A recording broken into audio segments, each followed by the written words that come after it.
शिव के भक्ति में रंगीले बा दुनिया, भोला के नाम पे बजे लाता। डमरू के बीट पे त्रास में जरीपू, नंदी के चाल पे झूमे ले इंसान। गंगा के धार कैलाश के घर, भोला के भक्ति में झूमे चहल। बस रमा के तांडव कर, महाकाल के नगरी में घर। बम बम भोले लहरी उड़े बोले, गली गली गूंजे नाम हो।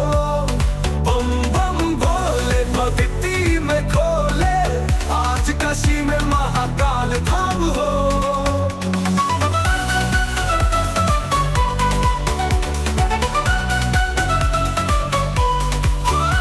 त्रिशूल के तेवर नैना जैसे अग्नि, शिव जी के मंत्र बचे ना कोनो दुश्मनी।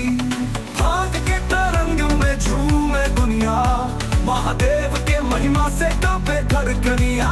डमरू बाजे काशी सजे, शिवरात के भक्ति में भक्त जुटे। नंदी के चाल तांडव रसाल, भोला के नाम लेके भागे सब काल।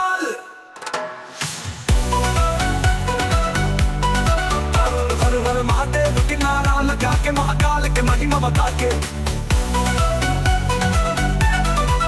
भोला के भक्ति में झूमे जमाना, जय जय शिव शंकर गूंजे तराना।